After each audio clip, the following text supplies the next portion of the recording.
E aí pessoal, tudo bem? Meu nome é Paulo Hatz, esse aqui é o Livraria em Casa. E o vídeo de hoje é pra concluir essa série de livros que eu resolvi ler e comentar com vocês as minhas impressões a cada livro, que é da série Peças Infernais da Cassandra Clare. Hoje a gente vai falar de Princesa Mecânica, que fecha essa trilogia. A gente já falou de Anjo Mecânico, que é o primeiro livro, e de Príncipe Mecânico, que é o segundo. Se você não viu ainda, eu vou deixar aqui na descrição desse vídeo os links pra você ir lá assistir antes desse. Pra quem não sabe, tá chegando aqui agora, eu li Os Instrumentos Mortais em 2016, né? São 6 livros. E logo naquela época, muita gente vinha falando pra mim que eu deveria ler Peças Infernais. E eu fiquei empurrando isso pra frente, falei, acho que não sei se eu quero, porque eu não terminei Instrumentos Mortais apaixonado, né, pelo universo. Eu achei uma série bem 3 estrelas, não achei muito incrível, e aí eu decidi que eu não queria investir mais meu tempo naquela época nessa série, mas 2020 eu resolvi me desafiar a ler clássicos contemporâneos, não clássicos de verdade, mas clássicos contemporâneos, e a gente leu Seleção, e aí a gente foi ler Peças Infernais. E eu falei, bom, eu vou de mente aberta pra ver se Cassandra Clare realmente melhorou na escrita ou não, porque muita gente diz que essa série é melhor do que Instrumentos Mortais. Então hoje, nesse vídeo, como eu sempre faço, eu vou resumir o livro de uma maneira bem rápida, entre muitas aspas, mas, bom, pensando que é um livro de 500 e poucas páginas, um resumo bem rápido. E vou dizer pra vocês se eu achei bom, se eu não achei bom, se eu achei que a série valeu a pena, se eu não achei, quantas estrelas eu dei pro livro, pra série, se eu tô animado pra continuar, né, lendo outras séries dentro desse universo, principalmente Corrente de Ouro, que eu acho que é a continuação, né, mais clara dessa trilogia, e se eu preferi realmente Peças Infernais a Instrumentos Mortais, né? Será que eu decidi isso? Eu ainda estou aqui pensando comigo mesmo. Até o final desse vídeo eu espero ter uma conclusão. Mas antes disso, por favor, se você não é inscrito ainda no canal, se inscreve, botãozinho vermelho aqui embaixo. Só precisa ter uma conta Google. Você não precisa ser assinante do YouTube. Tem uma conta Google, né, um e-mail do Gmail, sei lá. Você já consegue se inscrever no canal. Só clicar no botãozinho vermelho aqui embaixo. Me siga nas redes sociais, eu tô no Twitter, no Facebook e no Instagram. Agora, então, falando bastante de Big Brother no meu Twitter. Então, quem quiser acompanhar, por favor, acompanhe lá. Eu fiquei até pensando, falei, será que eu crio um Instagram novo pra fazer stories comentando Big Brother? Ou será que é um pouco de psicopatia da minha parte? Ainda estou pensando sobre isso, me comente aqui embaixo o que vocês acham, porque eu tenho muitas opiniões e eu estou acompanhando Big Brother loucamente, não deveria, mas estou. E se for comprar qualquer coisa no site da Amazon, por favor, não esquece, sempre use o link aqui do canal, tá sempre na descrição do vídeo, me ajuda demais, gente, eu sempre recebo uma comissão pra cada compra que vocês fazem e vocês não precisam pagar mais por isso, beleza? Se quiser conteúdo extra aqui do canal, aqui na descrição do vídeo tem um link que vai te dizer como conseguir ter mais conteúdo do Livraria em Casa na sua vida, beleza? Mas vamos lá, porque esses vídeos são grandes e eu tenho muita coisa pra comentar sobre esse livro. Bom, tudo começa, né, o livro Princesa Mecânica começa com a Tessa experimentando o vestido de casamento dela com o Jan, porque, sim, se você não se lembra, a Tessa está noiva do Jan, né, ela acabou sendo pedida de noivado ali no final do Príncipe Mecânico, ela tá ali vestindo o vestido de casamento, né, experimentando o vestido de casamento, quando o Gabriel Lightwood chega no instituto, né, o Gideon, que é o irmão dele, já tá lá no instituto, né, já tá inclusive apaixonadinho pela Sophie. O Gabriel chega no instituto e fala, galera, meu pai, o Benedict, né, que tava toda uma treta dele com a Charlotte no passado, virou um verme lá. Acho que é o verme, porque eu li inglês, fui criado e educado em inglês, mentira. Mas eu acho que é um verme sim na tradução em português. Porque isso era pra acontecer mesmo, no final das contas, né? É toda aquela história, ele tinha aquela doença, aquela varíola demoníaca, e pra ele se continuar vivo, ele tinha que tomar a droga dos demônios lá, né, a droguinha. Ele ficou sem a droga, e aí ele foi ficando cada vez mais estranho, até que ele virou um verme. Foi isso que aconteceu. Todo mundo decide fazer uma grande empreitada rumo à casa dos Lightwood pra lidar com esse verme que está lá, solto, destruindo a casa e não deixando pessoas sobreviverem. Então vai a Tessa, o Will, o Gabriel, o Gideon, o Jan e a Cecil. A Cecil, pra quem não lembra também, é a irmã do Will, que vivia lá com os pais, mas apareceu no último livro querendo virar uma Shadowhunter, uma caçadora de sombras. Então ela tá passando pelo treinamento. E aí rola uma treta, o povo luta, briga e taca na coisa, e coisa na taca. E aí um dos irmãos, o Gabriel, ele dá uma flechada, sei lá, uma espadada no tal do verme, que é tipo uma cobra gigantesca, e acaba matando não só o verme, mas um pai junto, né?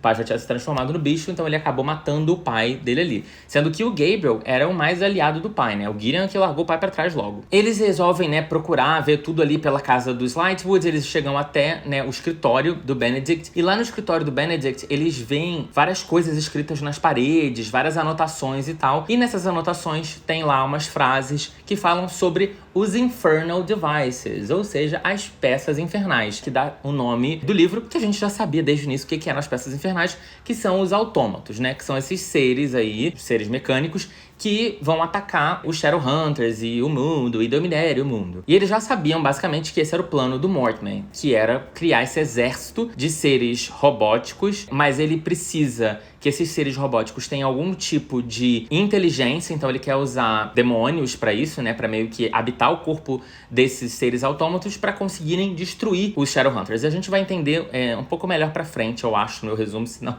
daqui a pouco eu explico por que ele quer usar os seres autômatos, por que eles são tão importantes pro plano como um todo. Lá na coisa toda, né, também, enquanto eles estão ali, acabou a batalha e tal, o Jem meio que desmaia, tipo, muito mal, muito cansado, muito ferido. O Will vai lá, vai entender o que tá acontecendo e ele acaba descobrindo que o Jem, ele tá, tipo, usando muito da droga, né? Tecnicamente, ele precisa usar a droga pra ele sobreviver, né? Isso foi falado lá no primeiro livro. Ele precisa usar essa droga demoníaca de tempos em tempos pra ele continuar vivo. E quando ele parar de usar essa droga, ele não vai sobreviver, mas ao mesmo tempo a droga vai ficando cada vez menos potente, né? Ele vai ficando cada vez mais acostumado com o efeito da droga e cada vez mais ele precisa de mais droga. E aí o Will descobre que ele usou muito da droga, exatamente porque o Jem queria ficar bem, queria ficar super forte, né? Queria estar muito disposto e ele acabou usando muita droga. E aí também eles descobrem que a droga, né? O Jem tá usando tanta droga que não tem mais o estoque. O Will que corre atrás da droga, que faz o corre na boca de fumo, percebe que o estoque da droga tá muito baixo e aí, né, eles precisam ter mais droga pro Jem se manter vivo. E aí quando o Will vai atrás pra tentar conseguir a droga, ele descobre que na verdade algum ser comprou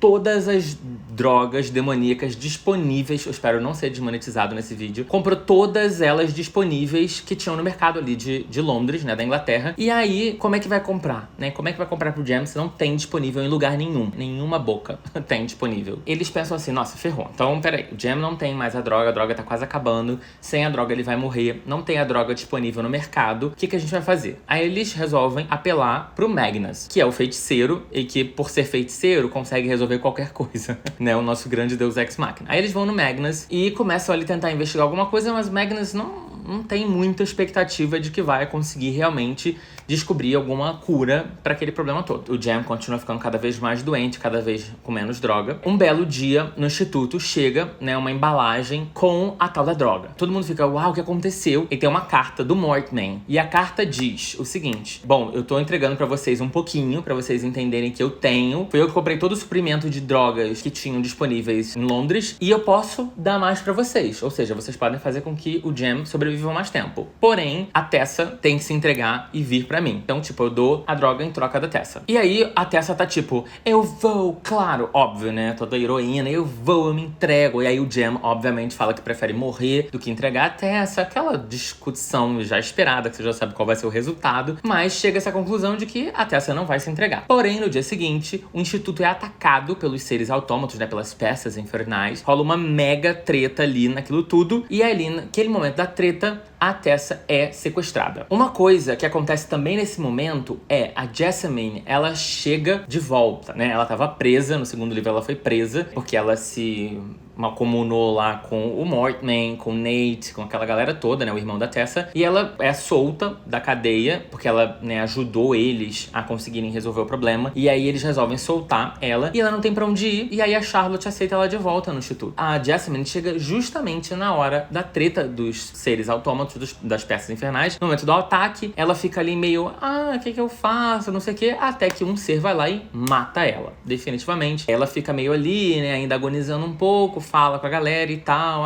não sei o que, oi, tudo bom, obrigado por me receber de volta, tchau, morri. E aí ela morre também ali nessa treta toda, e Tessa é sequestrada, e o Jem tá pior do que já estava, né, o Jem já não tava bem, o Jem fica muito mal, e aí o Will, ele fica naquela coisa do tipo, vou atrás da Tessa, que foi sequestrada, ou fico com o Jem, que é o parabatai dele, e tá praticamente morrendo, e também tá ficando sem droga, além de tudo. Aí o que acontece? O Jem tá ali basicamente em coma, tá rolando uma discussão entre o Magnus e o Will. O Magnus falando com o Will sobre as questões, sobre as possibilidades, conseguir ou não conseguir. Rola o assunto da Tessa e o Will fala pro Magnus que ele é apaixonado pela Tessa, que ele ama a Tessa. E aí, nisso, poucos minutos depois, o Jem estava, na verdade, ali, presente, acordado. E ele fala pro Will, então, eu ouvi você falar que você é apaixonado pela Tessa. E aí, turum! Parece um barulhinho da logo da Netflix. E aí fica aquela coisa, se fosse uma novela, acabaria o capítulo, tocaria uma música do Alejandro Sanz, né? E aí ficaria aquela coisa meio parada, assim, a cara, tipo... Só isso seria no sábado, você saberia o que aconteceria na segunda-feira.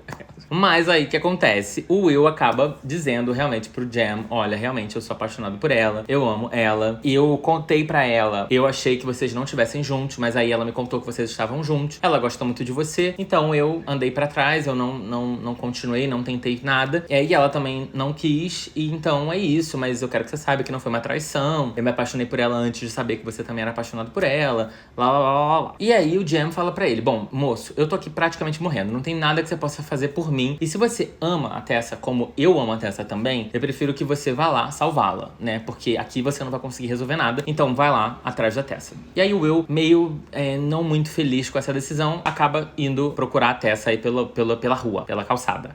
Daí o Will vai lá, pega um cavalo e começa, seu cavalo branco, aquele, nem sei se é branco, começa a cavalgar lá em direção ao país de Gales, porque o Will tem ele acha que o Mortmain se esconde, na verdade, numa antiga propriedade da família dele, que é no País de Gales, porque o Will é do País de Gales, né? Ele decide que vai cavalgar até lá, só que é bastante longe, né? Essa parte do livro é bastante interessante, mas depois eu falo, porque são muitos capítulos pro Will cavalgar e para num lugar e cavalga mais um pouco, porque realmente é muito longe, né? Não é Game of Thrones nas últimas temporadas que a Daenerys falava, vou para Westeros, no outro episódio ela já tinha chegado. E nas primeiras temporadas demorava, tipo, 5 episódios pro personagem sair de Winterfell e chegar até King's Landing, né? Depois, nas últimas temporadas, já não era mais assim. Já tinham inventado o Concorde, que voava a 2 vezes a velocidade do som. Daí, ali no momento, enquanto o Will tá sozinho, né, cavalgando, ele sente o momento exato que a conexão dele com o Jem se arrebenta. Porque eles têm uma runa, né, que é a tal da runa do Parabatai, e eles são conectados pelo resto da vida. E naquele momento, ele sente que a conexão é separada e ele entende que o Jem morreu, né? Então ele fala, bom, é isso, o Jem morreu, senti aqui, fica muito mal, chora, sofre e tal, porque é realmente quase que uma morte pra outra pessoa também. Em um determinado momento, o Will encontra a Tessa. Tem um monte de coisa que acontece que eu não vou entrar em muito detalhe, mas a Tessa tava lá presa num lugar, o Mortmain colocou ela. Teve também, outra coisa que eu não falei também, que eu não entro no resumo, porque também não é muito útil, em um determinado momento, quando a Tessa foi sequestrada, ela foi sequestrada por uma daquelas senhoras lá, Senhora Dark, Senhora Black, né, que são aquelas senhoras que sequestraram ela lá no primeiro livro. Mas enfim, isso também não é muito relevante. A Tessa, ela foi sequestrada pelo Mortmain, né, teve um momento que ela consegue fugir, porque o anjo mecânico consegue meio que tirar ela de um lugar, e aí ela foge pelo meio do mato, chega numa casa, aí nessa casa ela fica lá escondidinha, aí chegam uns capangas do Mortmain, ela pega uma coisa lá de uma pessoa que morou na casa, se transforma numa senhora, né, porque ela consegue mudar de corpo, mas a pessoa que tá caçando ela vê que ela tá com o cordãozinho do anjo mecânico, né, então ele sabe que é só ela transformada, a pessoa pega ela de volta, trancam ela numa cela, de uma hora pra outra, o Will cavalgando, ele chega num lugar, uma coisa muito estranha ali, e ele acaba entrando na cela da Tessa. Ai, coisas convenientes que acontecem, que são contadas de uma maneira, às vezes, tão subjetivas que você nem entende exatamente como que aconteceu muito bem. Mas tudo bem. Ele entra contra a Tessa, aí ele tá lá dentro da cela da Tessa, ninguém sabe que ele conseguiu entrar na sala da Tessa, na cela da Tessa, na cela da Telsa. Na cela da Tessa. Ele entra lá, conta pra ela que o Jem morreu e tal. O que eles decidem fazer pra comemorar a morte do Jem? Eles decidem transar. Aí eles finalmente transam, depois de 3 livros. Eles finalmente transam no momento que o melhor amigo e o noivo da menina morre e que eles são presos dentro de uma cela, no meio do nada. Ninguém sabe muito bem o que tá acontecendo. Beleza, eles transam. Daí, eles acordam mais cedo e encontram quem? O Magnus. Porque sim, o Henry e o Magnus, eles conseguiram criar um portal, que eles conseguiram vir lá de Londres até o país de Gales, assim, pelo portal. Tadã! Um Harry Potter com Deus Ex Machina. Porque o problema, gente, é o que eu falo, não é o portal. O problema é isso surgir convenientemente de uma hora pra outra. Porque, por exemplo, Harry Potter, a gente sempre foi ensinado sobre aparatar, sobre o portal. Então, tipo assim, Por mais que sejam coisas muito convenientes, artifícios de fantasia muito convenientes pra conseguir resolver problemas complicados, tem toda uma explicação de construção de universo, né? As regras, o que pode ser feito, o que não pode ser feito. Nesse caso, eles conseguiram construir um portal pra dentro da casa do pessoal. Até porque a Cecil, ela sabia como era a casa e ela ajudou eles a construir o portal pra dentro da casa, porque ela também, né, viveu ali. E aí eles conseguiram invadir a casa, conseguiram pegar o Will e a Tessa lá dentro dessa casa que o Mortman tá usando de quartel. Só que aí, em um determinado momento, o Henry vai lá. Isso também, tipo, essas coisas que eu também acho muito convenientes. O Henry toca porque tem uma sala que é tipo um monte de seres autômatos, né? Os robôs lá, as peças infernais. Só que eles estão todos desativados. Aí, eles são todos lá meio, tipo, Westworld, sabe? Quem viu Westworld é meio assim. Aí o Henry vai lá e toca assim. E aí, toca no lugar errado, sei lá, aí na barriguinha, igual bonequinha. E aí todos começam a funcionar, ou todos, ou alguns, sei lá, começam a funcionar. E aí esses seres começam a, tipo, vir pra porrada. Aí começa uma grande batalha ali, uma grande porradaria entre esses seres e os Shadowhunters que estão ali pra resgatar o Will e Tessa. O Henry é o primeiro que já se ferra logo ali, porque o autômato, ele, tipo, aperta o bichinho, meio que quebra o Henry, tipo, larga o Henry quebrado ali. E aí o que é interessante também da gente falar, que é uma coisa que eu falei que eu ia falar mais pra frente, qual que é a vantagem das peças infernais, desses seres? Eles não têm corpo de demônio, eles têm só meio que o espírito dos demônios. Só que esse corpo dos seres, ele não sofre com as estelas, que são, né, as faquinhas, as espadas, etc., que tem toda a coisa do poder, do anjo, etc.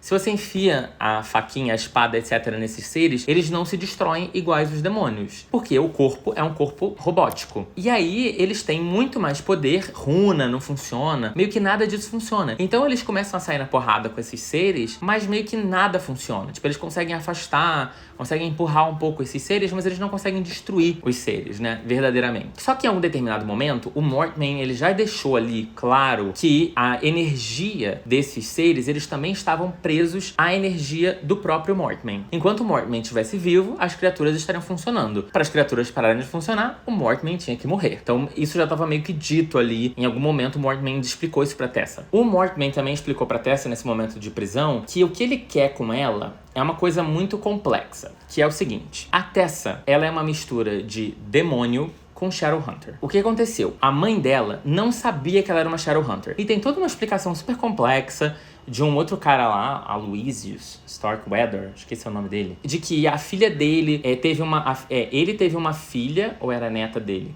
alguma criança lá da família dele foi substituída por uma mundana. Tipo, de madrugada, seres entraram na casa dele, pegaram a bebezinha e colocaram uma outra bebê e ninguém percebeu a diferença, né? Porque eu acho que, assim, gente, eu não sei vocês, mas eu acho que, por mais que bebês eles se pareçam um pouco, quem é pai e mãe, normalmente, sabe diferenciar o bebê, né? Olhar pro bebê e falar, isso aqui é meu bebê. Aí no dia seguinte, quando ele acorda, ele pega e fala, isso aqui é meu bebê. Colocar 10 bebês no mesmo coisa, eles vão saber qual é o bebê deles, né? Por causa da coisa da feição. Mas, aparentemente, não foi bem assim. Um ser lá entrou na casa deles, pegou o bebê e colocou outro bebê mundano. Pegou um bebê Shadowhunter e colocou um bebê mundano no lugar. Ninguém percebeu a diferença. Eles foram fazer o ritual, os irmãos silenciosos lá, foram fazer o ritual pra botar as runas no bebê pra transformar esse bebê num mini Shadowhunter. E quando eles botaram a runa, o bebê gritou e morreu. Porque o bebê não era um bebê Shadowhunter, ele era um bebê mundano. A bebê Shadowhunter sumiu no mundo. Ninguém sabia quem era esse bebê Shadowhunter. A bebê Shadowhunter era a mãe da Tessa. Então ela foi criada sem saber que ela era uma Shadowhunter. E ela nunca teve as inscrições, as runas. Então, tipo, ela não foi marcada pra ser uma Shadowhunter, embora ela tivesse sangue de Shadowhunter. O pai dela foi substituído ali, tipo, ele saiu pra rua e aí um demônio que continha esse poder de mudar de corpo, fingiu que era o pai dela, né? Tipo, conseguiu trocar de corpo pra se colocar como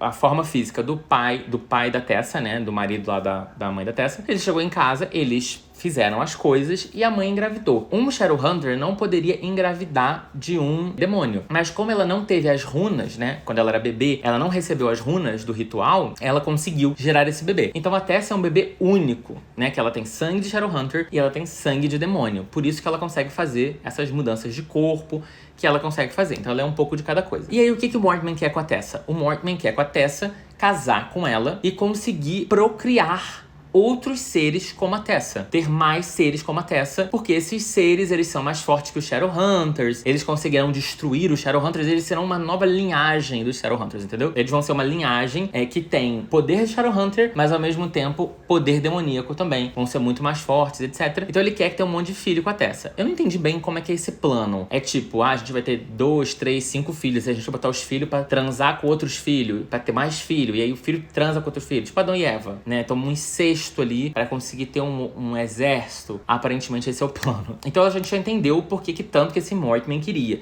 Porque ele sempre esteve envolvido na criação da Tessa. Tipo, a história toda a coisa que aconteceu, foi todo um plano do Mortman pra ele ter essa mulher que teria esses 2 poderes, de Shadowhunter e de demônio. Enfim, chegamos a esse assunto, tá rolando ali a treta, todo mundo saindo na porrada, os seres lá, autômatos, as peças infernais estão atacando todo mundo, eles atacam Henry, jogam Henry no chão meio quebrado, até que a Tessa, ela ali no momento, o que ela decide fazer? Como ela consegue trocar de forma, e ela descobre que dentro do cordãozinho dela tem o anjo tá ali preso, ela segura no cordãozinho e ela acaba se transformando no anjo, no tal anjo mecânico do primeiro livro. Ela se transforma nesse anjo que eu acho que se chama Ituriel, e aí o anjo gigantesco, ele vai lá, pega o Mortman, né?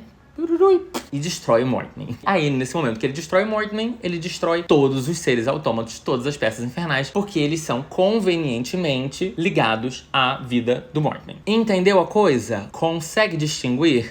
É isso que acontece. Enfim, só que o que acontece? Como a Tessa ela se tornou um grande anjo, pegando fogo, né, e etc., ela acaba se machucando nessa coisa toda. Ela fica muito mal. Eles voltam pro instituto, Henry todo cagado, ela toda cagada. Uma outra coisa que a gente descobriu também, no momento ali da briga, é que na verdade o Jam, ele não morreu. Ele estava para morrer, e aí ele fez uma transição para se tornar um irmão do silêncio, irmão silencioso, sei lá, Silent Brothers. E aí ele virou esse irmão do silêncio. Esse irmão do silêncio, ele é imortal, os irmãos do silêncio são imortais, e eles não podem ter nenhum vínculo com outros seres mundanos, Shadowhunters, etc. Então, tipo assim, ele vai ficar vivo, mas ele não pode mais ser um Shadowhunter, ele não vai mais estar no instituto, ele não vai ter uma relação com mais ninguém, né? Ele não tem mais aquilo, né? Aos poucos, todo o ritual e toda a coisa de se tornar o irmão do silêncio vai fazer com que ele perca um pouco a humanidade dele, né? Que ele tinha antes. Nesse momento, o Will, ele tá vendo ali a Tessa muito mal e tal, e ele sabe do Jam. E aí ele pede pra Charlotte, cara, eu quero muito falar com o Jam pela uma última vez. Você pode, por favor, solicitar que o Jam venha aqui. Ele ainda tá fazendo a transição pro Silent Brother, né? Pro irmão silencioso. Será que não tem como ele vir aqui? Aí a Charlotte vai falar, vou tentar. E aí o Jam vai lá pra meio que cortar todas as relações que ele tem com os mundanos. Aí ele vai pra lá, né, pro instituto, e aí ele conversa tanto com o Will e quanto com a Tessa. Pra Tessa ele fala que ele é apaixonado por ela, né, que ele sempre amou muito ela, mas que ele entende, ele sabe que ela também ama o Will, que o Will ama ela, e ele não tem mais como ser essa pessoa. Então ele meio que libera, né, os dois a terem uma vida juntos. Um cuidar do outro, um proteger o outro, porque ele não vai mais poder ser essa pessoa, não vai mais poder estar ali por perto. E aí rolam momentos muito tristes de coisas, de lembranças, de falar de coisas, etc. Principalmente ele com o Will. É mais pesado, assim, né? Porque realmente, assim, eles são muito apaixonados um pelo outro, o Will e o Jam, sabe? Muito mais do que a Tessa pelo Jam e o Jam pela Tessa. Assim, o Will e o Jam tem uma conexão muito mais forte, até por ser muito maior de tempo do que a dele com a Tessa. E, enfim, é muito mais pesada a conversa deles. O Jam vai embora. E aí a Tessa, né, tá meio que liberada pra ficar com o Will. Ela tá ainda se recuperando, né, da coisa como um todo, mas ela acaba se recuperando. E ela tá liberada a ficar com o Will vai ficar com ela. Outra coisa que é combinada antes do fim e a gente chegar no epílogo, que o epílogo é a parte sensível desse livro, que é onde eu tava querendo chegar, porque muita gente falou. Mas antes de chegar no epílogo, a Tessa combina com o Jam, que ela pede pra eles se eles não podem se encontrar uma vez por ano, lá numa ponte, que teve uma situação, inclusive, que eles foram atacados, tiveram que lutar, etc. E aí ela pede pra eles, será que a gente pode se encontrar uma vez por ano nessa ponte? Só uma vez por ano a gente se encontrar? E aí o Jam, mesmo não sendo permitido, ele já tá virando lá o irmão do silêncio lá, tem outro nome que ele ganha, Zacharia, ou é o outro? Sei lá, ele ganha um outro nome lá, ele não vai ser mais Jam. E aí ele promete e fala, cara, tudo bem, ele fala pra ela, cara, tudo bem, mas assim, ninguém pode saber, porque isso é proibido pelas regras do irmão do silêncio. Ele fala, e até ela mesma fala, eu nem sei como é que você vai estar, né, pra me encontrar, porque pode ser que ele realmente não lembre bem das coisas, ou tenha realmente um sentimento por ela. Mas eles ficam planejados dessa forma, de se encontrarem sozinhos, sozinhos, sem ninguém, só a Tessa e o Jem, uma vez por ano nessa ponte. E aí vamos para o epílogo. E aí o epílogo é uma loucura, porque assim, o epílogo ele já vai jogando coisas assim que você fica meio tipo, a Tessa em Londres com uma calça jeans e uma brusinha básica. Aí eu já fico, peraí, calça jeans em 1800? Tessa com uma calça jeans em 1800? Como é que pode isso, né? Aí atravessando a rua com carros e ônibus de 2 andares passando.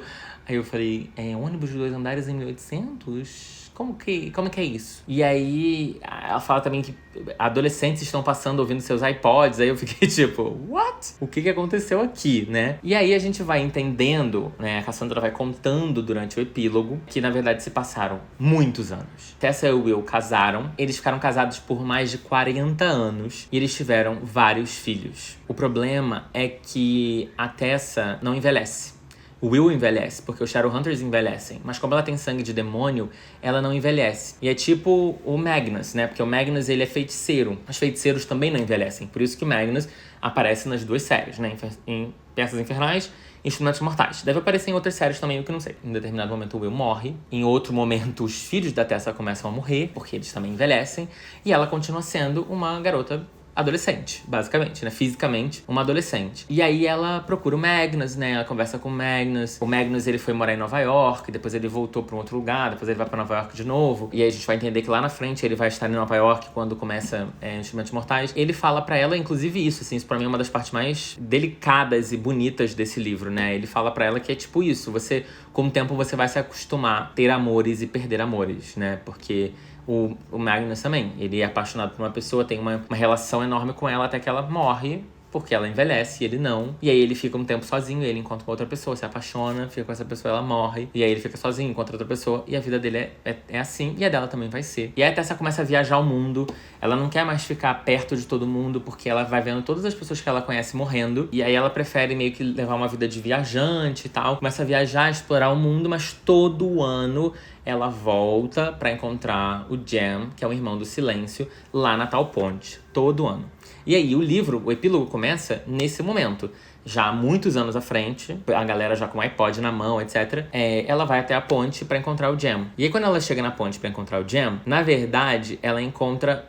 que ela vai encontrar o irmão do Silêncio, né? Ela encontra o Jem, fisicamente igual o Jem era na época que eles eram jovens e viveram todos juntos ali em 1800 e pouco. E aí ela fica tipo, o que tá acontecendo? E aí ele fala pra ela que, na verdade, eles descobriram, essa é a parte mais interrogação do epílogo, mas eles descobriram uma cura pra doença dele, pro vício dele dos demônios. Ele conseguiu se curar, então ele não vai mais fazer parte dos Irmãos do Silêncio. E aí ele vai voltar a ser um mundano / Shadowhunter. E aí, tipo, está à disposição para voltar ao casamento que eles quase tiveram há 100 e poucos anos atrás. E aí a Tessa, ela fica muito tipo, mas eu não sei se eu quero passar por tudo isso e ver você envelhecendo e perder você também, etc. Ver filhos e tal. E aí o Jem fala pra ela, quer dizer, na verdade ela chega na conclusão de que os dois ainda se amam depois de 100 e poucos anos. Ela teve uma história maravilhosa com o Will, mas o Will não tá mais ali. E ele viveu anos e anos e anos e anos da vida dele ali também, mais de 100 anos, sentindo falta de todo mundo, como o irmão do Silêncio. E aí ela decide que então eles vão ficar juntos e viver nessa história que eles iam viver lá atrás e não viveram. E vão viver agora. Acabamos o livro. Muitas opiniões, muitas coisas pra falar. Pior que eu vou lembrando das coisas durante, depois eu vou esquecendo tudo quando eu vou comentar. Vamos lá, vamos entrar nos comentários desse livro. A experiência no geral desse livro foi muito mais positiva do que do Príncipe Mecânico e mais positiva do que do Anjo Mecânico. Então eu achei que realmente Princesa Mecânica é o melhor livro. Eu acho que acontece mais coisa nessa história. Tem, assim, uns momentos meio lentos e tal. Assim, acho que a primeira metade do livro é um pouco cansativa, mas depois de um tempo eu comecei a gostar de algumas coisas. Então, por exemplo, como eu falei, toda essa caçada que o Will faz pra encontrar a Tessa, eu acho isso muito legal. Porque eu até falei numa live que eu tava com os meninos na maratona, de que eu gosto dessa coisa da caçada, dos cavaleiros cavalgando para encontrar e demorando meses, aquelas semanas pra chegar num outro lugar. Eu gosto muito desse tipo de história, né? Que é uma coisa normalmente mais presente em livros medievais. Essa parte realmente curti. Eu acho que a explicação do que a Tessa é uma explicação legal. Eu não gosto de como aconteceu. Essa coisa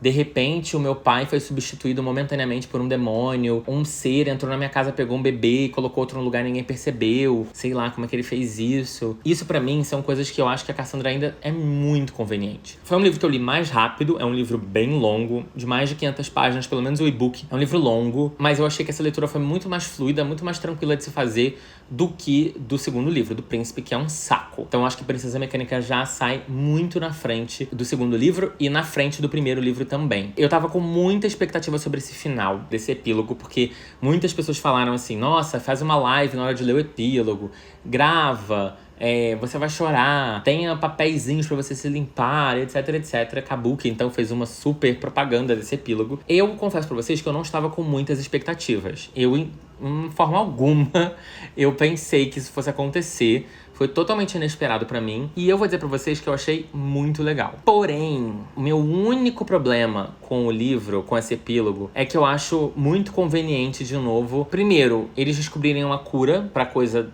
que ele tinha. E segundo, isso pra mim da cura, eu acho até o mais ok. O segundo pra mim é a reversão de não ser mais o Irmão do Silêncio. Isso pra mim foi um pouco difícil de aceitar, porque eu achei um pouco conveniente demais. Mas eu acho que mesmo com esses dois tópicos que eu ainda não consegui engolir totalmente, eu ainda acho que o epílogo foi muito legal. Porque no final das contas, ela ficou com os dois como eu já imaginava que fosse acontecer. Porque eu falava isso e falei, gente, eu achei que ela realmente não fosse ficar com o Jam, porque eu achei que o Jam fosse morrer. Eu não falei, o Henry, ele não morreu, tá? O Henry, ele ficou paraplégico. Ficou na cadeira de rodas, mas vida que segue. A Jessamine morreu, mas a Jessamine virou um fantasma. Também já vou falar sobre isso. Então, assim, eu acho que a experiência do epílogo e desse final realmente foi muito satisfatória pra mim, porque eu realmente achei lindo. Achei lindo ela ter vivido com o Will, ter tido vários filhos. Mostra um pouco, assim, como é que foi a relação dos outros personagens, porque a Cecil ficou com o Gabriel, a Sophie virou Shadowhunter também, ela teve ascensão, e ela ficou com o Gideon. Todo mundo ficou com todo mundo. Também esse é outro tópico de sempre. A Charlotte ficou com o Harry, o Jem ficou com ninguém temporariamente, a Tessa ficou com o Will, a Jasmine virou um fantasma. Risos. A Jasmine ficou com a Celeste, do Seleção. Achei muito lindo. Achei essa coisa passou 100 e poucos anos, ela parou, ela abandonou porque ela viu todo mundo morrendo que ela amava, os filhos, o Will, etc. E ela, né, era uma menina, tipo, os filhos dela já super velhos e ela, cara e corpo ainda de uma pessoa de 20 anos de idade. Acho até estranho ninguém ter percebido, tipo, nenhum mundano ter percebido que... Cadê sua mãe? Não sei cadê minha mãe, morreu, sei lá. Quem é essa garota aqui? É minha prima. Deve ser, tipo isso, né? Então, assim, realmente eu acho que deve ter sido, sei lá, me colocando no lugar de um personagem de uma situação totalmente impossível de acontecer, mas eu achei muito bonito. Então eu acho que esse final realmente salvou pra mim o livro. Eu acho que, como eu falei, né, a coisa da transformação da Tessa pra ela se tornar o ser que ela eu acho até legal, embora eu acho que a forma que a Cassandra construiu isso, acho que não foi boa, que ela podia ter pensado numa outra forma de fazer isso, embora faça sentido, né, até já ali redondo, eu acho que poderia ser um pouco mais verossímil do que foi.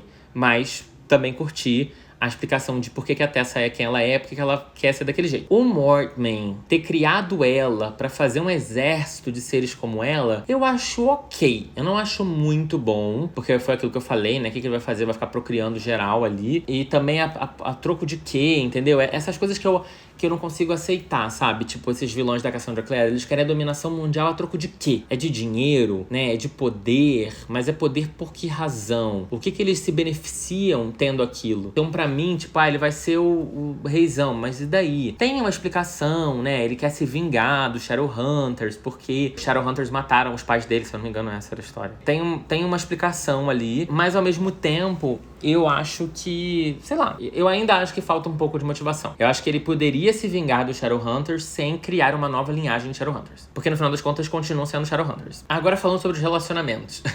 Eu acho que assim, o relacionamento da Tessa, do Will, do Jam, é um relacionamento legal, ok, bonitinho e tal. Não entendi muito bem a hora do sexo, que finalmente aconteceu, eles transaram na hora que eles acharam que o outro tinha morrido. Mas tudo bem. Eu acho que é fofo. Eu até falei na live que, pra mim, esse livro não tem um triângulo amoroso. Pra mim, esse livro tem um trisal. Porque os meninos claramente são apaixonados um pelo outro. Então, pra mim, é diferente de um triângulo amoroso quando um gosta do outro que gosta do outro. Nesse caso, é um gosta do outro que gosta do um, que gosta do um, que gosta do outro, que gosta do outro, que gosta do um. É literalmente um trisal pra mim, entendeu? Embora não necessariamente um trisal precise, por exemplo, que as 3 pessoas transem ou tenham alguma conexão física. Não precisaria, tecnicamente. Mas o que eu tô falando do trisal é porque, assim, realmente, eu acho que, assim, pro Will e pro Jem se pegarem não tava custando muito, tá? Acho que em algum momento eles iam se beijar na boca e coisas iam acontecer. Mas, eu achei fofo do jeito que foi. A Cecil, quando eu comecei a ver a Cecil se apaixonando pelo Gabriel, eu falei, meu Deus, gente. Todos os personagens desse livro se apaixonam e tiveram um casal. Todos. Até a Jessamine teve um casal lá com o tal do Nate. Todos, menos o Mortman. Quer dizer, mentira, o Mortman queria a Tessa. Ele queria casar com a Tessa. A história toda é que ele queria casar com a Tessa e procriar com a Tessa. Então, assim, no final das contas, todo mundo queria fazer casal. Todo mundo não tava nem aí pra demônio, pra dominação mundial, pra peça infernal. O povo queria era se conectar. Entendeu? O povo queria se conectar um no outro, né? Fazendo um grande trenzinho. Eu acho isso muito cansativo. Mas assim, a questão pra mim não é o romance. Não é o livro ter um foco no romance ou ser mais romântico. Embora eu realmente não seja uma pessoa que é muito motivada por livros de romance. Mas eu gosto dos meus romancinhos, né? Por exemplo, Sete Maridos de Evelyn Hugo tem romances. Alguns romances ali. Então assim, meu problema não é o romance necessariamente. O problema é o livro ter... assim, 7 casais. Até o Magnus, ele tava apaixonado pelo Will. Tem um momento que o Magnus fala, ele fala meio que, eu sou meio apaixonado pelo Will, ou algo do tipo. Então, assim, até o Magnus queria ficar com o Will. E no início, o Magnus tinha um caso com o tal da Charlotte. Então, assim, todo mundo tinha um caso com todo mundo. Todo mundo tava cheio de casal. Isso, pra mim, eu acho apelativo, sabe? Eu acho, tipo, a autora querendo colocar um monte de relacionamento pros leitores, né? Se apaixonarem pelos casais e se verem naquilo, se idealizarem naquelas coisas que não existem, esses casais que não são reais. Eu acho assim, como ferramenta de narrativa, acho bom, mas acho muito repetitivo. Pela quantidade de vezes, o tempo todo, tudo que acontece, tudo gira em torno do relacionamento, eu acho que não precisava, entendeu? Eu acho que principalmente nesse livro, tudo bem ter esse triângulo Will, Jess, é ótimo. Will, Tessa e Jem. Eu acho que tudo bem esse triângulo. Embora eu também acho que é mais do mesmo, mas tudo bem. E obviamente a Charlotte que tá ali com o Harry, que esse casal não faz o menor sentido. Mas tudo bem. Mas o resto da galera, entendeu? Não precisava estar em casal, não precisava tudo girar em torno de romance. As pessoas têm um fogo no rabo, assim, sem fim nesses livros, sabe? Então, até uma coisa que alguém comentou em algum... acho que em algum... Não sei se foi no último vídeo ou se foi no Twitter, eu não lembro onde foi, mas alguém comentou, e é muito verdade, a Cassandra Clare, ela coloca na cabeça do leitor adolescente, é uma problematização de leve aqui, tá? Mas é bem de leve, não é problematização pra ser cancelada, não. Ela acaba colocando na cabeça do leitor jovem, e muitas vezes do público feminino, a gente sabe que os livros da Cassandra Clare são mais consumidos por meninas do que por meninos, é só a gente ver aí Twitter, o Instagram, etc, e tudo bem, mas ela coloca na cabeça desses jovens, independente de gênero, que você precisa ter um relacionamento pra você ter algo na sua vida de feliz, né? Você precisa estar numa relação, você precisa encontrar alguém, e essa coisa precisa ser meio que instantânea, você precisa ter um par. É uma coisa de que a gente não precisa ter um par. E eu acho que grande parte da maior frustração de jovens, adolescentes, até pessoas da minha idade, é o tempo todo uma sensação de eu não tenho ninguém, porque eu não tenho namorado, porque eu não tenho marido, porque eu não tenho... Como se fosse um problema. Porque eu vou dizer pra vocês, eu já tive 5 relacionamentos. Eu tô no meu 5º casamento. Faltam mais 2 pra eu ter os 7 husbands of Paulo Hatz. Eu já tô no meu 5º namoro. E esse meu 5º namoro tem sido longo também. Meu 4º namoro foi quase 5 anos. Esse já tá em 1 ano. Gente, tem vários problemas ou defeitos ou questões num relacionamento também. Quando você tá solteiro, você tem vários pontos positivos e vários pontos negativos. Quando você tá namorando ou casado, você também tem vários pontos positivos e vários pontos negativos. É impossível, nada na vida, não existe extrema felicidade numa coisa específica. Não é a felicidade... A felicidade é uma coisa momentânea, aqueles que pesam o clima. Felicidade não é uma coisa de longo prazo, é uma coisa momentânea. Relacionamento que vai te fazer ser mais feliz ou mais completo ou ter mais amor na sua vida, entendeu? Relacionamento romântico. Então eu acho que é um pouco chato isso, sabe? Esse exagero de que, nossa, todo mundo precisa ter um par. Problematizei? Problematizei. Não é uma problematização de verdade. Isso não é uma problematização, tá? Não é, porque não é uma questão social. Obviamente que talvez pra galera que, né, não quer ter nenhum tipo de relacionamento, pode ser que seja uma questão. Mas eu não acho que seja uma questão social, Cassandra Clare cancelada por Paulo Hatz, nada disso. Eu só acho que é cansativo e é chato e dá um exemplo errado pras pessoas, tá? Sobre as mortes, eu teve um momento que eu cheguei a escrever o tweet, quase mandei, mas aí não mandei, depois eu fiquei feliz que eu não mandei. Que eu ia falar assim, nossa, finalmente a Cassandra Clare tá fazendo aquilo que eu sempre quis que ela fizesse, matando geral. Porque primeiro a Jessamine morreu, depois o Jam aparentemente morreu, depois o Henry aparentemente morreu. Aí eu falei, bom, ela matou 3 personagens grandes. E aí depois a gente descobriu que a Jessamine virou um fantasma. Morreu, mas virou um fantasma. O Jam não morreu, virou um irmão silencioso. Aí eu vou dizer pra vocês o seguinte, gente. Eu jamais, em hipótese alguma, viraria um irmão do silêncio. Eu preferiria morrer. Porque qual é a graça? Qual é o propósito da sua vida? Você vai viver trancado num lugar, sem falar, sem boca. Você não pode ter relacionamento com ninguém, você não pode casar, você não pode nem morrer. Você vai viver o resto da sua vida. Então, assim, qual é o ganho, sabe? Tipo, é igual a galera que é pra muralha no Game of Thrones. Tipo, caralho, que merda de vida. Melhor morrer, entendeu? Melhor morrer do que viver a vida toda trancada na cidade do silêncio, enquanto o resto das pessoas que você conhece seguem a vida, entendeu? Quando eu vi ele virou um irmão do silêncio, eu falei, gente, perdido no personagem. James tá perdido no personagem. Porque, assim, eu acho que essa hipótese foi levantada anteriormente e ele tinha dito que não queria. Porque faz sentido, entendeu?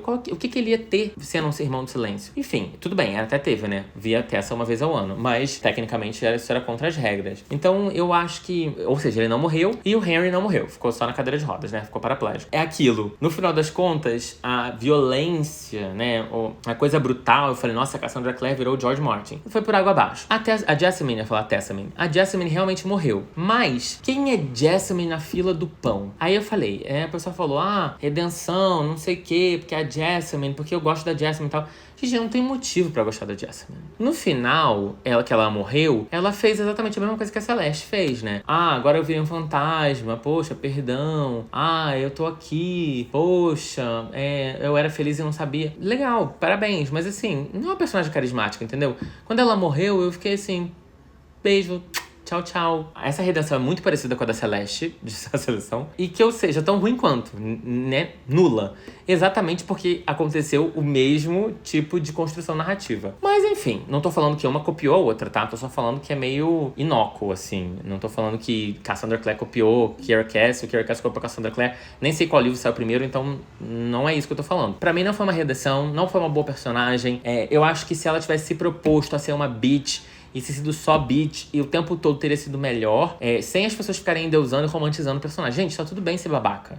Tem que ter personagem babaca, entendeu? Não precisa ser só o vilão o babaca, sabe? Podem ter outras pessoas babacas também, por motivos idiotas. Mas assim, ficou essa coisa meio nem lá nem cá. E agora coitada. Vamos receber ela no instituto. Aí eu já achei um pouco forçou a barra. Vamos pras conclusões finais, então. Nota pra esse livro. Pra esse livro, eu dei 3,5 estrelas. Quase 4. 4 é uma nota muito boa. Eu dei 4 pra livros como Cartas pra Martin, Quarto de Giovanni. Então 3,5 tá bem próximo disso. Que eu acho que é a média, né, mediana 2,5, né, que é metade de 5. 3 já é um livro bom. 3,5 acho que já é um livro quase ótimo. Ele é um livro bem legal. Legalzinho. Legalzinho não, legal. Pra série como um todo, eu vou dar 3 estrelas. Que é igual ao Instrumentos Mortais. Por isso que é um pouco difícil pra mim pra colocar as duas séries lado a lado, porque eu acho que o problema de Instrumentos Mortais é que ela era muito inconstante, sabe? Porque eu acho que pra mim esse é um problema da Cassandra Clare no geral, que eu já falei aqui. Eu acho que o planejamento da Cassandra Clare não é bom. Eu acho que ela soca às vezes de coisa legal num livro, e aí no outro livro não acontece nada, aí tem vilões que são muito legais e vilões que não são. Eu prefiro o Sebastian como vilão do que o Valentim, mas eu prefiro a primeira trilogia, que eu acho que é melhor amarrada do que a segunda. Eu acho que eu prefiro Peças Infernais. Eu acho que a sensação ao terminar essa série, essa trilogia, eu termino com um pouco mais de um mini apego nos personagens. Mini, porque eu realmente não me apeguei tanto a eles assim, sabe? Eu vejo os tweets da Cassandra Clare comentando, eu vejo vocês comentando sobre personagens e tal, não sei o quê. Eu não consigo me relacionar. Can't relate, como diz o demônio lá do Jeffree Star. Eu não consigo me relacionar tanto assim com os personagens, entendeu? Eu não sou apaixonado por eles. Não vou sentir muita falta deles, nem nada, assim. Mas eu realmente gostei muito desse final. Esse epílogo, pra mim, salvou muito a série. Me deixou muito mais animado com o final dela e tal, de achar que realmente não joguei meu tempo no lixo. Se perguntar, inclusive, se eu prefiro A Seleção ou Peças Infernais, eu acho que eu prefiro Peças Infernais. Talvez eu tenha me apegado um pouco mais em alguns personagens da Seleção. Principalmente na Idlin, aquelas. Me apeguei pela que o povo mais odeia. Pretendo continuar... Não por enquanto. Não vou dizer nunca, porque eu também disse que nunca lá atrás e li essa série mesmo assim. Não acho que foi um desperdício de tempo. Então, assim, não vou dizer nunca, mas eu definitivamente não esse ano. Esse ano eu não quero mais pensar em Shadowhunters. Talvez eu leia daqui uns 2 anos, 3 anos. Quando acabar de publicar toda a série de Corrente de Ouro, talvez eu pegue pra ler. Porque eu sei que são conectado com, né, com os Carstairs ali. Conectado, sei lá se é conectado com o Carstairs. Sei lá com quem é conectado. Conectado com essa série agora. Mas eu não tenho certeza não, sabe? Vamos deixar. Eu não sei. Eu acho que a Cassandra Clare não é o meu estilo de leitura, de autora. Eu acho que ela tem seu valor ótimo. Acho que ela tem um mérito enorme. Acho que ela é uma máquina de fazer dinheiro, acho que ela vende muito e tem seu mérito por isso. Não acho que seja pra mim, entendeu? Tipo, não é uma questão... Eu não acho a Cassandra Clare ruim, mas tem questões que eu tô tentando mostrar pra vocês o porquê que não funcionam pra mim. Eu acho que tem muita ponta solta, entendeu? Eu acho que é muita coisa conveniente pra facilitar a vida da Cassandra Clare, entendeu? E eu acho que quando o autor dificulta a própria vida dele, né, pra resolver as coisas, pra tirar os personagens do lugar, é quando é mais legal pra gente. Porque daí a gente fica, tipo, com aquela interrogação do tipo, caralho, como é que ela vai resolver isso, entendeu? Eu acho que não é pra mim mesmo, mas não descarto a possibilidade de ler mais alguma dessas séries num futuro aí, mais pra frente, sei lá. Me digam depois pra frente se tá melhorando, se a escrita dela tá melhorando, se as coisas estão ficando mais amarradas, se os livros estão ficando mais violentos. Eu não quero coisa dark, eu quero violento. Eu já acho que Peças é um pouco mais dark do que Instrumentos Mortais, mas eu quero violência, eu quero muita gente morta, eu quero muito sangue, eu quero estaca entrando no olho, quero Príncipe Cruel. Vou ser criticado bastante agora. Bom, mas é isso, gente. Finalizamos mais uma série de livros. Eu nem acredito que eu consegui terminar mais uma série de livros. Finalizei mais uma série, principalmente fazendo vídeos aqui no canal sobre ela. Inclusive, esse vídeo não foi editado por Vitor Almeida. Quem editou esse vídeo foi meu amigo Rodolfo, que tem um projeto que eu vou deixar o @ do Instagram dele aqui embaixo. Tem vídeos de GTV, não sei o que. Vocês vão ver que ele arrasa na edição, arrasa em tudo, looks, aparência, conteúdo, tudo funcionando. E é isso, não vou me estender porque eu já tenho 1 hora de bruto, Deus me livre. Coitado desse menino que nunca editou um vídeo meu, vai ter que editar essa bomba. Então, gente, dá um gostei nesse vídeo que me ajuda muito, se inscreve no canal que me ajuda mais ainda. Siga as redes sociais do canal e em breve eu vou anunciar qual vai ser a próxima série de livros que eu vou ler. E eu estou num misto de ansioso e muito preocupado com o anúncio, com os livros que eu vou ler dessa série. Não sei o que esperar, não sei o que esperar mesmo. Então, fiquem em breve, muito em breve. Acho que o próximo vídeo que vai sair vai ser esse anúncio, tá? Então fiquem por aí, que já sai. É isso, gente. Beijo, até o próximo vídeo. Tchau, tchau. Beijo. Tchau, tchau.